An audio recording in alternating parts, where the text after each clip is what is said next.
40-point game indeed. Dandro, what are we looking at?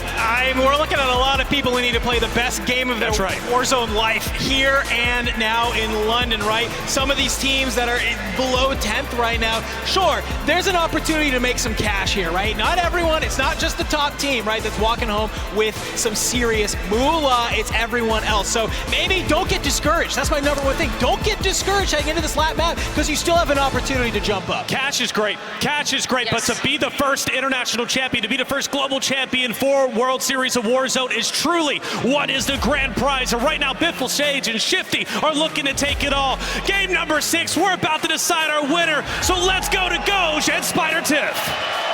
Thank you so much, guys. Jukies from 46 to 9th place, breaking into that top 10, but it's one map here last for this series. The issue is who is going to be able to chow Team Biffle, at least 50 points ahead of the nearest competitor. It's almost as if the other 49 squads are going to be preying on their downfall, Goj. They're all playing for second, Tiff. Let's be very clear. You're right. 45 points ahead of Hisoka. And Dandro called it out. They need this team to get full wipe with 0 points. And even still, the best game of the day was the one we just saw. That was 54 points. The only team that even has a chance to catch Team Biffle is Team Hisoka. But the rest of the squads are all right next to each other. Everybody jockeying inside from about 6th all the way down to about 15th. The spread is so razor thin, which is how you saw Jukies jump from 46th to 9th. Let's head in to the 6th and final map of the World Series of Warzone Global Finals. London, one more time, let's get real loud for the final drop of the trio section of this event. Here we go. We get a good look at that initial zone encompassing a large majority of the water.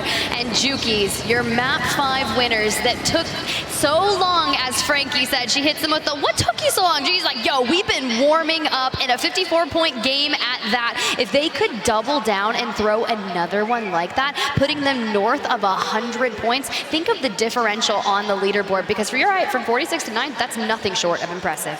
Yeah, you need a massive one, certainly. Currently situated, and I believe 4th place overall is TBE, who's just breached that 100-point margin. So there is a sizable drop-off after the 5th place, but everyone from then on out are all fighting for still a ton of cash. Again, $100,000 to the team in 1st, but still $80K for 2nd, $65K for 3rd, and so on and so forth. But if you want to make money today, you've got to make it inside the top 25. I'm looking at Aydan and Rated and Hate Adrian. They're currently in 11th place overall, just outside of the top 10, and that money drastically starts increasing after the top 10.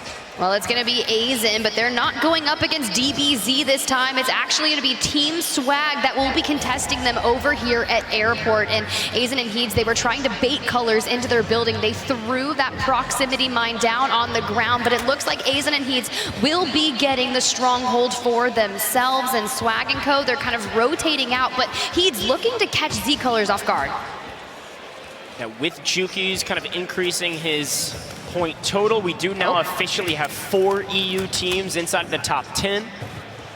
Heeds and Gromalok, they've been playing a hyper-aggressive play style, but they're not one of those teams. They'd love to creep inside the top 10, love to continue to prove themselves. They've been contesting any team they can get their hands on. They're just not winning every single time. You need those early eliminations if you want to find yourself in the final couple circles. I got to give a shout out to Pat Zuka, Inxian, off-screen wiping DBZ. The crowd saw it and the crowd got loud. We'll check in with them in a little bit. Tappa on the upper floor of the building ahead of Champy. Can Big Pavo close the distance? Definitely got to check behind because he knows that there's a member that was able to snake off into the water. Sometimes if you're running amok, you have to get into water to rotate, but Tappa not able to get there just yet. The jump comes around and Big Pavo able to take down Tappa, the last member of this team unable to rotate. Yeah, these are those early fights you look back on and say, okay, we have 4, 5, 6 eliminations. We're kind of setting up for that next circle, setting up for the next zone. These are clutch, but they're not everything. You need more, especially if you're a team like this that's near the bottom of the leaderboard. You've got to go massive, and every single kill could net you quite literally hundreds, if not thousands of dollars. Everything counts. Every single elimination counts. Joewo, Breadman, Limax, a strong start and a mediocre finish. We'll see if they can finish well in the final map. As Smixy getting the better of Levi on the other side. Smixy going big to potentially take down the Australian team as Zeppa and Teeny close the gap. And this is what they need to do. We were talking to Smixy earlier on. Frankie pulled her aside. Hey, what's going on? It's just like, we just need to win that first initial engagement. If they're already picking off a couple members, getting that KP, that's exactly what is benefiting them. But Zeppa and Teeny waiting to see, hey, will Levi come back? Did he guess the Gulag win? No, so they will likely have to get enough cash to be able to buy them back. But then you jump on over to Observatory, the one team that has the best chance of catching Team Biffle. It's gonna be on your screen. Team Soka, Skullface, Mayapo, and Hisoka, the captain himself. Yeah, the big question in my mind is this trio, do they go into this game and say, let's go absolutely crazy to try to take first place? They won't settle for second, of course, but do you kind of rest on your laurels a little bit and say, we want to stay alive, we want to maintain our position, because they do have a sizable gap from second to third. It's a 13-point margin, so if they just have a pretty solid game, they're likely going to lock up $80,000 to their name. Knowing this trio, though, they're not even looking at the leaderboard. They're just going to play their game. They're going to do what they do best. As off screen, you're seeing Lennon, Jukies finding a couple eliminations. They're keeping up that pace they set in map 5. Skull being patient, playing some head peeks here, but you've got the 2022 EU World Series of Warzone champions on the high ground going up against NA. So that's a heavy hitting fight. We'll check back in with that later as we keep on board with your current leaders here on LAN in the global finals. It's Team Biffle. Again, no one really contesting their point total. Same thing that I just said for Team Hisoka is the exact same mentality for this team. All they're worried about is getting some points on the board. They're not worried about the leaderboard, though. They're going to play their game. I can only expect you're going to see them in the final circle. You're also going to see them with a ton of eliminations, but only time will tell. Head back to Observatory to take a look at a potential fight here. Again, Savvy Ultras is here every single time, but a team that has to play aggressive because they're outside the top 10. Aydan, Rated, Adrian pushing up from behind. Savvy Ultras forcing the encounter. Yeah, but here's the deal. Team Jukies just got wiped. All of them sent to the Gulag. So if we wanted them to go back to back, the odds are already stacked against them. But in the tunnels is Sage, and Sage goes down. Shifty not able to get by his teammate to grab a trade. Team Echo on your screen. Echo, Tomsterbaum, and Bubble. I mean, Echo and Tomsterbaum, they've been playing since the beginning of Verdansk, the competitive Warzone history. I was able to stop by, talk to them. They said, hey, we're running 2 Signal 50s. Echo's gonna be running that AR SMG. But honestly, your weapon doesn't matter here because it's the last game of the day and your job is to climb up that leaderboard tooth and nail. I fully expect this last map to be the most aggressive we've witnessed. And that story of Echo is a story that many of these teams share. I'll pause that story to say, well, it's Sage in the Gulag, and again, you want to maintain that position. Sage looking for his opposition, throws a grenade here from Brillo. Doesn't connect, which gives a little bit of information to Brillo to know that Sage is on the left-hand side. Sage says, nope, you're not gonna know that. I'm gonna go to the right, procs, and guess what? Brillo thought he was on the left. A great move by Sage to outsmart his opponent. He's not gonna lose that one. Not gonna lose the Gulag, maybe not gonna lose LAN here. Could you imagine? I know we have Pulse Check in the building upstairs sitting with J-God and Lucky and Rampage, and they're just cheering on Biffle, their brother at arms. But Skullface here finds himself in the Gulag, but a heavy hitting one against Joewo. This is a big one. Hisoka's team in second, Skullface a huge part of that, but Joewo on the other side needs a massive momentum swing to continue to increase their prize pool. Likely gonna walk away with some cash. The question is how much? Couple shots against Skullface, only break one plate. Skullface misses, oh, the timing! Joewo wins out that one. Joewo's gonna be heading back free and clear, but if I know anything about Mayapo and Skullface and Hisoka is that they're quickly gonna get Skullface back, and then that's exactly what just happened. Hit the flare, hit the rotate, doing an intel contract to get that next circle information. But Joewo just absolutely finessed in the Gulag. And you know, some lo and behold do call him Flowo, maybe the king of movement here in Warzone. Flowo, movement king, whatever you want to call him. Joe's the GOAT. Question is he going to be the GOAT on LAN? Probably not first place, but hey, we still have the solo YOLO after this. Anybody's game for $100,000. We'll get to that in a moment, though, because still a lot of cash to be had here. $500,000 up for grabs. This is the last map for it, and DBZ needs to go big. An okay map in the last one after their win. They're going to clean up Meeks here and keep moving on their merry way. Decent position decent advantage. But where do you go from here, Tiff? You go up. You want the high ground. Rotate through observatory, see where that next circle is going to start pulling, and then prioritize your rotation, because that's what has been killing so many of our teams. And with so much water still in this main zone, a lot of teams have prioritized going to Said City, and that's not a bad move. That's not a bad shout, but the thing is, can we get there? Squads like FIFA Kill have already rotated in. And I was taking a look at this map again. You can take a look at it yourself on the Call of Duty Echo Twitch channel. You can see where the map is as Almond finds one. Great timing for Almond to pick one up, creeping along the ground. Now they have player advantage. Now they hunt their prey. Noob's gonna creep up above. These players know every single angle to get in and out of these buildings. And Noobs flanks his opponent, pushes as a team. They're not taking any chances here, Tiff. 3v1 should be no problem at all. Finding themselves inside the top 5, but they will not be happy with that. Tommy had a strong performance the last time he was in the Copper Box Arena, and performing here today would be exactly what they need, but they're just 4.4 points outside of the top 3. But Dusamir is the squad currently sitting in 3rd. They've got the high ground, and they are just above Team Huskerrs. Yeah, I've got to give some flowers to that Mexico team. They're playing fantastic. Getting shot in the back, though. Diazbiffle now in trouble. A little bit of a caster curse, but Castillo's going to make it right. He's going to try to play the high ground position, and I like this spot. Huskerrs, Mutex, Jesus, they've got to know they have the high ground. Jesus, an incredible player. Traveled all over the world to compete in Warzone. Not only today, but in the past. Won a LAN for 10K in Amsterdam. Has an opportunity to hopefully increase his standings on the leaderboard and win some cash. But let's head to the Gulag here. Diazbiffle, 3rd place currently, trying to take down 11th place Hate Adrian. This is a nice 1v1 for a massive moment. Hitting overtime. No one on the flag. PDSW in hand is not a bad gun for the Gulag, but check the angle that Deuce is working on. He's gonna push the issue, and Adrian clutches that. Exactly what they needed to do for Team Aydan. I told you, I sat down, I talked with them early on. He's like, I don't know, I'm just here to shoot my gun, and hey, it's working. The game of chicken in the Gulag is always a fun one. Who's gonna go with the flag first? Usually that person loses. Sometimes they both lose, Tiff. Gotta get on the flag pretty quick, make sure the time doesn't run out. Check in with our 2nd place team. They seemingly are in a bit of trouble. Have lost one. Jongi and Vonbot up above. Don't seemingly are gonna. They're not gonna approach Mayapo here. Instead, they're gonna continue to maintain high ground position in that POI. That's where they land usually.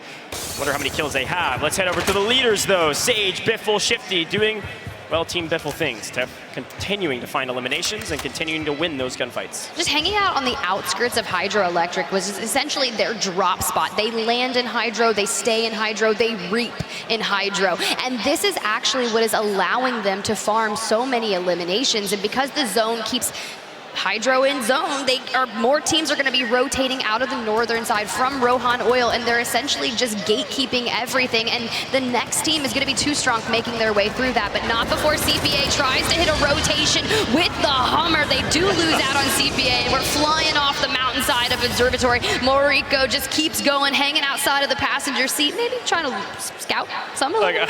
Our Asia regional team, they played hyper aggressive in the regional qualifiers and dominated the competition. Probably by driving Hummers and pushing every single gunfight and landing Observatory. The problem is when you do this, you are giving away your position to everyone. They're just trying to find some sort of space that they can hang on to and restabilize. I don't think anyone in this lobby is going to allow them to do that. I'm looking at our map though. Of course, Hydro's still inside the next zone. It's looking like it might pull towards Cave, which is good for Vonbot, Dongi, and Nofo, a team that's kind of an unknown squad that really made a name for themselves in the World Series of Warzone series. Got an opportunity to do something big here. The only team contesting them is Team 38. Yeah, so go back on your screen. Your 2nd place team still need about 50 points to cover the gap between Team Biffle. And it's just gonna be so tough because they've constantly been in that regain blender, not able to be up to full form, but it's Almond already on 7, has undertaken Dusamir and pushed themselves into the top 3. If I know anything about TBE, they're not complacent when they're inside the top 5. They're gonna continue to push the equation. That's exactly what you're seeing. I think that's a total of 15 eliminations already from TBE. With 37 teams up, they've got an opportunity to do something crazy right now. Can they catch Team Biffle? Likely and mathematically, probably not. But can they creep up into third? Can they creep up into second? It's possible. They need Hisoka to go down, and they need to continue to farm kills, and they're doing exactly that. Swagg doing everything in his power. It's just not enough. Noobs grabs another.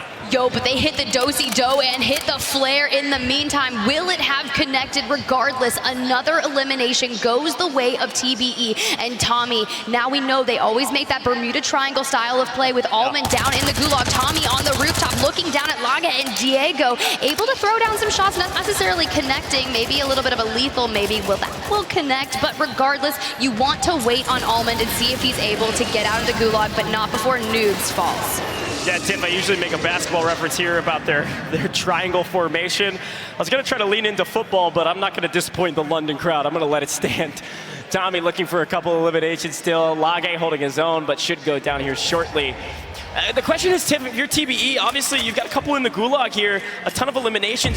You want to play this hyper-aggressive playstyle. You got Smixy on the other side. Alma's going to try to win this. Where do you go from here? The rotation's going to be tough for Tommy, and you're going to have two flyers in the air. They're going to have to scope it out. We'll see if he can win it. On the ground prone, able to clean up Smixy. You can see that he extended out onto Smixy's side of the gulag, which is very similar of how we witnessed Soka playing early on, but still able to take that elimination, add it to the tally because they are just trying to pull away from that fourth place squad, Team Deuce, Amir, and Soka. Not able to catch a break here in map number 6, but if they go down here, it will open the door for teams to pass them. The opportunity for TBE to make it to second place completely depends on Hisoka and Mayapo staying alive in this moment. Going down with 0 eliminations is so uncharacteristic of Hisoka. I can't even believe that it could happen. We'll see. Shifty playing maybe playing with his food a little bit. I think they knocked Bino and then let himself revive and then killed him outright. Wanted to make sure they weren't going to get picked off by a third party. We take a look at our zone here. Of course, everybody's moved outside of the majority of the hydroelectric, creeping down towards caves. And Tiff, we might be seeing another water zone. You would love that, wouldn't you, Coach? You would love a water zone. You're so devious, but regardless, it doesn't matter at this point, with Biffle still able to extend that lead that they're maintaining. And honestly, with the zone pulling just south of hydroelectric, they've got a position where they're able to gatekeep yet again, and that has just kept them maintaining this pace that no one can manifest. Even Soka running the gauntlet of potentially not able to even hold on to second place. Off-screen, TBE is in a bit of trouble, but they've taken down Finesse, and a couple teams at the top fighting each other, and the gulag is closed. Tiff, we are officially nearing the end game of the last map. Tommy and Allman hunting down Empathy. Here we go. Allman on 10. TBE is going huge. Doesn't matter what weapons in his hand. DBZ's in their way. Allman shooting bodies. Do you blame them, though? They get a durable gas mask, they get their squad together, and they take out 2 members that were likely close to them on the leaderboard. Now we start to parachute away. Look for the high ground as we see squad 26 in the distance. Tactical Brit was who actually was firing down with a signal 50 from above, but look at, we've got the ultimate flank. I think TBE's on 21 eliminations. Could you imagine? An opportunity to do something that many people would say is impossible. I don't know if they're gonna catch this squad, but this could be a window of opportunity. Sage is down, quick flare. Team Biffle knows what they're doing. All 3 alive, as always. Several teams, though, surrounding them. A tough spot in the zone. Sure, it's central, but not ideal. A little bit of cover to work with, and somehow Team Hisoka fully stabilized all 3 up. They did have the cash. They just needed a buy station or a flare to get their numbers back up. But I'm keeping my eyes on Biffle and Shifty on the right-hand side of your screen, playing just by the bridge. TBE just to the northern ahead of them in a big engagement as Tommy goes down. Tommy is fooled by 8th. Now, Noobs and Almond will have to clutch up this moment and get out of this congested area. If anybody's wondering here in the stadium where Team Jukies is, they've been eliminated already. They're not here in the final couple circles. They might see themselves into the top 10, but it's going to be close. The big question in my mind is who's going to win map 6 and cement themselves in history, some of the greatest Warzone players of all time. Oh. Great snipes. Signal 50, maybe that will be the greatest ever in World Series of Warzone history. Not a particular player, but a particular weapon in the hands of Shifty. They're keeping up the pace though, Tiff. They're not relenting. They've got to kind of move into this next circle. Look at the next zone. Half of it's in the river. Joewo's already there. Tommy's back up, Almond's on the roof. PA liking to wreak havoc, but not necessarily. It does knock Almond on the roof. Tommy does not have a flare. 5 eliminations, typically anchoring for this squad. If they want a chance to take down Team Hisoka, they have to stay alive. They need the 1.6 and the 1.8 They're times tied. multiplier. Look at that scoreboard on the right-hand side. Team Biffle likely your winners, but second place is a complete toss-up.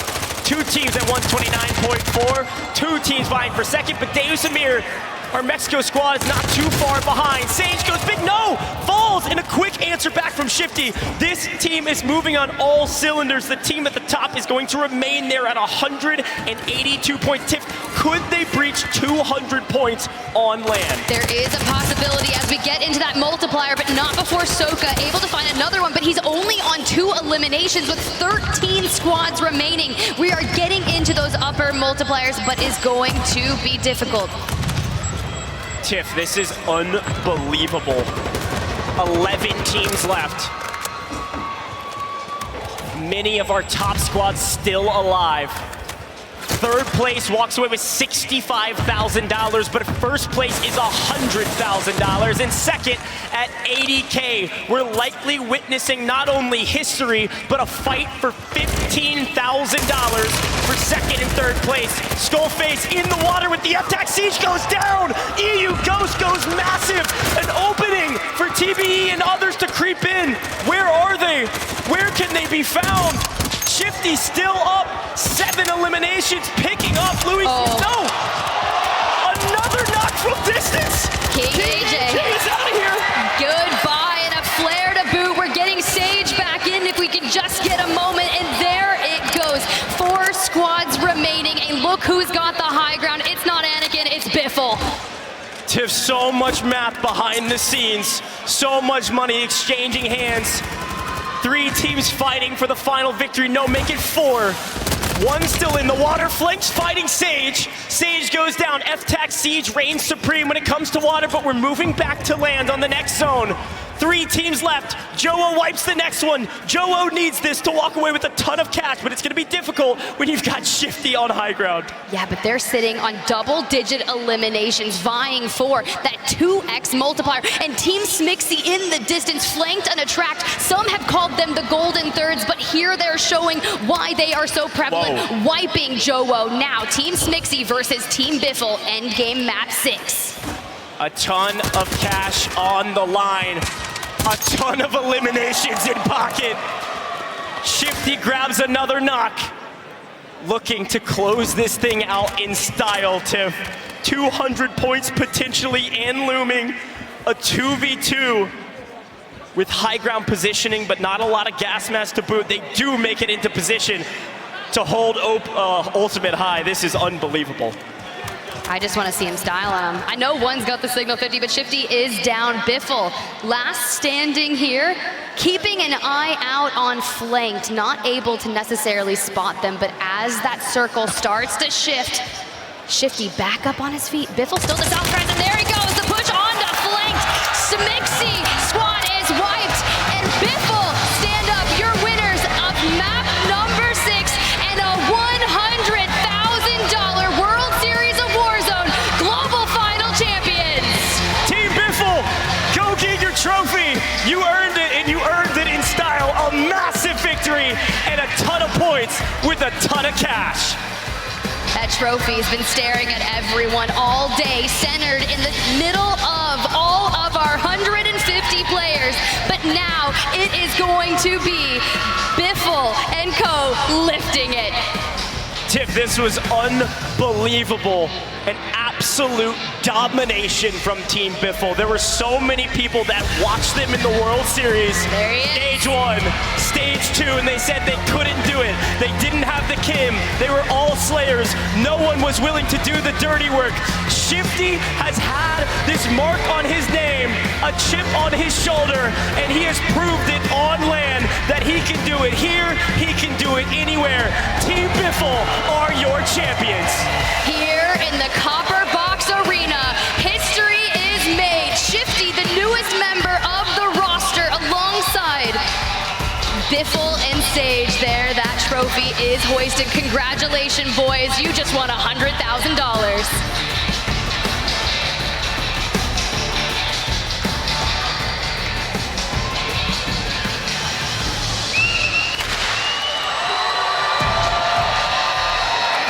You hear the crowd. They've been cheering on our EU all day, but they can see and recognize domination here on main stage. The smiles on their faces, the smiles in the crowd, and you know there's smiles in that pulse check.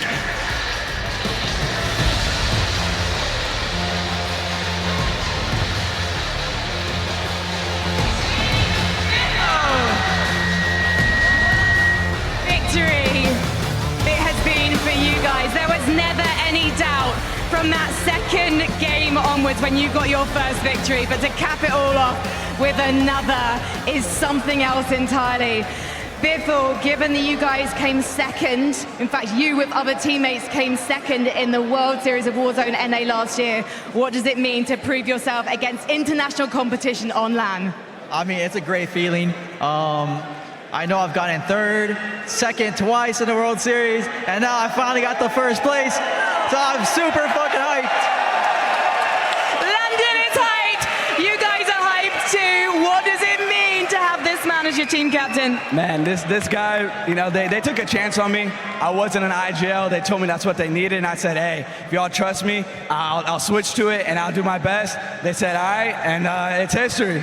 And what does it take to be a natural IGL? Because you clearly are. Confidence. I got so much confidence in these guys and in myself, and I just told them, man, like the gear's clicking. Once it starts clicking, no other team can keep up with us. And I mean, we showed that today. I told them, bro, we're ending this with that kill. We're not letting them down the zone. We're gonna land on everybody. And Sage, for you came outside of the top 10 last year in the World Series of Warzone. Why do you think that this team was just unstoppable? I feel like this team just comes with a lot of confidence and trust. I mean, you have, by everybody in the world, the best gunny in the game, the best player in the game. 2 months into practice with Shifty, the best IGO in the game to steer us. I have my teammates back no matter what. I do whatever I need to do for my teammates to succeed right there. I know we had it through. I told my teammates, just keep getting me back. I'm gonna see if I can get any intel for anybody else. I trusted my teammates. That's all it takes. Like these boys, we only had a couple months together, but this is probably by far one of the best teams I've ever played with. Shifty, say that into the microphone. I said it's trust. That's all it was, man. Switching from different rosters from stage 1 to stage 2 with very little tournaments and very little practice. All it came down to is our trust. And you found that trust when you needed it most. However, trust can be broken. And I wonder what you guys are going to be doing with each other in that booth, because we are heading into solo YOLO. Who do you think is going to be taking it? I got Shifty taking it, honestly. I've been at my thoughts since yesterday. I think Shifty's a good person to take it. I hope he does, and that's it. To be honest, out of the three of you, my money is on you. I saw you today. You are insane. Oh, I'll kill him. I'll kill him. Oh, cool, and I'll have a share of the prize money. All right, $100,000 is on the line after this break. But before then, gentlemen, you're each going to get one of these. London, give it up for your 2023 World Series